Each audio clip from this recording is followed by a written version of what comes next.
Assalamualaikum dan salam sejahtera kepada semua penonton dan juga kepada semua subscriber. Terima kasih kepada yang dah subscribe. Jadi subscriber channel ni, pada yang belum, jemputlah menekan subscribe dan lonceng ya. Okey, jom kita pergi pada video pada kali ni ya. Tahukah anda pada tengah malam semalam Tuan Azmi ada membuat siaran langsung di page Facebook beliau dan ada beberapa perkara yang di isukan oleh beliau untuk makluman kita bersama. Mungkin ramai terlepas live tersebut. Tapi tak apa, dalam video kali ini aku ringkaskan poin-poin penting saja tentang apa yang telah diperkatakan oleh beliau. Jom kita mulakan. Okey, baik, kita pergi kepada perkara pertama kita kita ambil poin-poin penting saja Perkara yang pertama semasa menandatangani petition, janganlah meletakkan nama-nama yang bukan-bukan selain daripada nama anda yang sebenar, seperti yang tertera dalam MyCard dalam IC. Jadi bila korang hantar petition itu pastikan nama anda ialah nama yang seperti tertera dalam IC MyCard.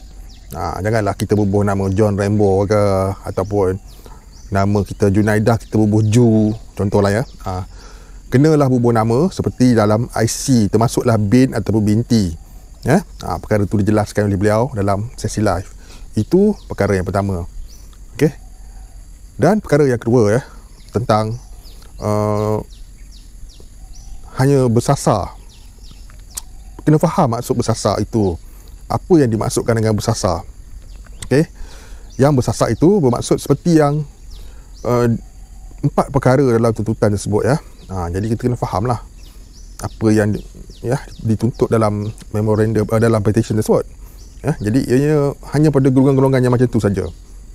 Dan bagi golongan yang tidak menandatangani petition, iaitu golongan-golongan yang hanya tunggu dan lihat saja, bila sampai masanya ngap nak membuat permohonan, maka anda tidak boleh berbuat demikian. Kerana petition yang dilancarkan ini akan diteliti dan nama-nama yang sebenar seperti yang aku cakap tadi, kenapa korang kena isi nama sebenar tu, akan diminta sekali lagi nanti untuk mengisi nombor kad pengenalan, nombor akaun KWSP, dan juga maklumat yang lebih lengkap lagi alamat dan nombor telefon. Kenapa perlu buat macam tu? Okey kerana apa tau? Kerana nama-nama dalam petition yang sedang dilancarkan ini akan dibawa perbincangan ke peringkat yang seterusnya bersama menteri-menteri yang berkenaan dan juga pihak KWSP sendiri. Dan nama-nama tersebut akan dimasukkan ke dalam satu senarai panjang penerima-penerima pemohon-pemohon yang memang sangat-sangat memerlukan. Jadi hanya mereka yang mengisi petition sahaja yang akan dibenarkan membuat pengeluaran. Itu yang cuba disampaikan. Jadi bukanlah bermaksud ianya terbuka macam dahulu kalau dulu diperjuangkan dengan amat dahsyat sekali yang menandatangani pun lebih kurang 100,000 saja, tapi yang memohon sampai 7 juta. Itu yang di-highlightkan oleh Tuan Azmi. Jadi kali ini tidak lagi macam tu. Barang siapa yang berkehendakkan pengeluaran ini, maka tolong isi petition dengan nama yang betul dan apabila langkah seterusnya nanti iaitu perlu memberikan alamat, nombor kad pengenalan dan juga nombor akaun KWSP, maka haruslah berbuat demikian kerana senarai-senarai itu akan diedarkan kepada pihak KWSP di cawangan ibu pejabat dan juga setiap cawangan negeri. Benda itu penting kerana hanya mereka yang tertera dalam petition sahaja dengan nama penuh dan butiran-butiran yang akan dituntut nanti, mereka ini sajalah yang akan menerimanya bukan macam dulu bukan macam yang pertama dahulu terbuka secara online dan sesiapa saja boleh mohon. Jadi kali ini tidak macam tu hanya yang betul-betul nak saja. Jadi kalau anda betul-betul nakkan pengeluaran ini, maka haruslah menandatangani petition. Okey, dan seterusnya tentang tanda tangan sebanyak 1 juta. Memang perlu ada sokongan yang banyak sebanyak 1 juta.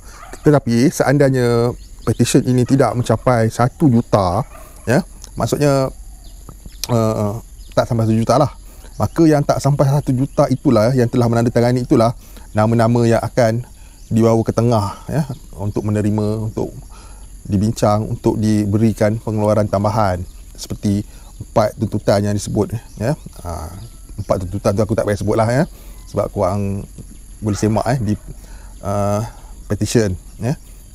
Dan pada video aku yang sebelum ni pun aku dah sebut tentang 4 tuntutan yang dituntut tu. Okey, tidak dilupakan juga ya, pengeluaran tuntutan pengeluaran KWSP 2.0 ni juga lebih tertumpu kepada golongan yang benar-benar memerlukan.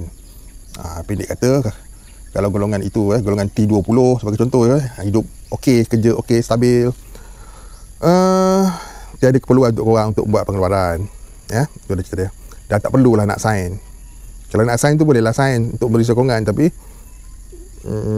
perkara ini akan disemak oleh pihak KWSP nanti berdasarkan nombor akaun KWSP korang ya.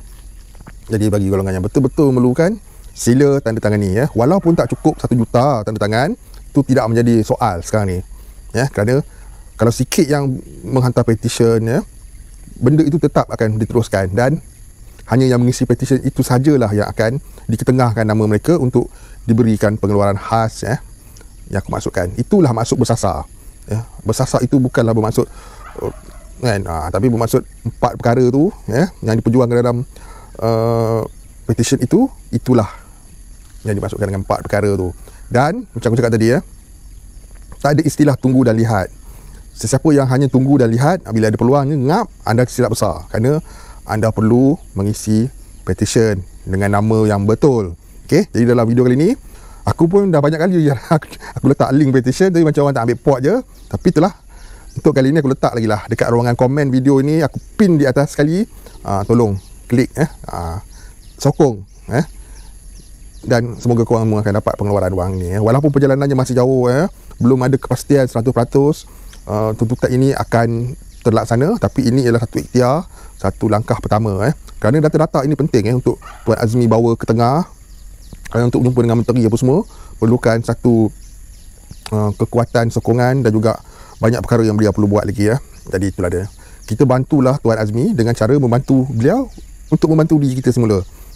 Dia macam kita tolong orang, orang tu nak tolong kita. Itulah yang aku nak sampaikan pada video kali ni Bukannya kita tolong orang untuk apa? Kita tolong orang, bagi sokongan pada orang supaya orang tu boleh melaksanakan sesuatu untuk diri kita semula. Okey, aku pun tak suka buat video panjang-panjang sangat sebab tak ramai yang nak tengok sampai habis sampai faham banyak tengok tajuk je kan. Jadi yang terbaiknya macam ni lah aku ringkaskan seperti yang aku cakap tadi Jadi pada ruangan komen aku sendiri dalam video ni aku pin link ke petition, tolong isi. Bagi yang tak tahu nak isi, okey, dalam video ni aku sebut channel sahabat aku yang ada buat tutorial korang boleh pergi ke channel Firdaus Selamat, korang boleh pergi ke channel Gigi di Hamba, korang boleh pergi, ataupun korang boleh pergi ke channel Saja Sembang mereka ada buat tutorial. Aku nak buat tutorial, aku tak ada masa nak buat tutorial. Okey, lagipun dah ada 3 channel buat tutorial, jadi tak perlulah aku nak tambah-tambah lagi dengan tutorial aku sendiri pula apa yang diberikan, dijelaskan oleh sahabat aku 3 orang ni dah cukup jelas dah. Jadi tak perlulah aku nak tambah lagi satu lagi video pula kan. Jadi yang penting korang kena faham kenapa perlunya petition itu ditandatangani dengan nama yang betul, bukan nama samaran. Okey, contoh macam akulah kan, Faz Ibrahim, kalau nak kirakan nama pendek lah, Faz Ibrahim, tapi Faz tu apa? Ada sambungnya kan. Ibrahim tu nama mayat, nama arwah bapak lah kan. Faz tu, Faz apa? Fast and Furious ke? Jangan buat nama bukan. Pastikan anda menulis nama yang betul. Kalau nama Muhammad bin Abu Bakar contoh jangan malu, tulis saja Muhammad, nama yang pertama, last name bin Abu Bakar, bagi contoh macam tu cara dia, bukannya main taram saja sebarang-sebarang nama. Okey, baiklah, aku rasa itu juga yang aku nak sampaikan dalam video kali ini tentang ringkasan live yang dilakukan oleh Tuan Azmi Bugis pada awal pagi awal pagi lepas pukul 12 kan. Jadi itu adanya semoga bermanfaat untuk semua. Dan pada yang dah mengisi petition tapi bubuh nama yang ngarut-ngarut, korang selelok-eloknya isi semula lah isi semula petition itu dengan nama betul korang dan email tu tolong kalau dulu dah terguna email lain, pastikan korang buat email baru lah dan isi semula permohonan yang baru. Dan bagi yang belum buat permohonan, link aku akan letak dekat ruangan komen atas sekali aku pin kat video kali ni, dan korang kliklah link tu ikut saja arahan, tiada bayaran dikenakan. Okay, bila ada ruangan untuk bagi sumbangan tu, korang klik je no, I'll share instead. Jadi korang tekan no tu, korang tak payah bayar, dan korang cuma perlu sharekan saja. Pilihlah option kat situ, share kat Facebook ke, copy link ke dan sebagainya. Tak perlu buat bayaran. Harap membantu. Kita faham lah keperluan, kenapa perlu untuk sign petition dengan nama yang betul. Okay guys, see you guys in my next video. Dalam video update-update yang seterusnya tentang isu bantuan, isu KWSP dan edisi drone dan sebagainya. Banyak benda ada dalam channel ni, InsyaAllah. Bye bye. Assalamualaikum.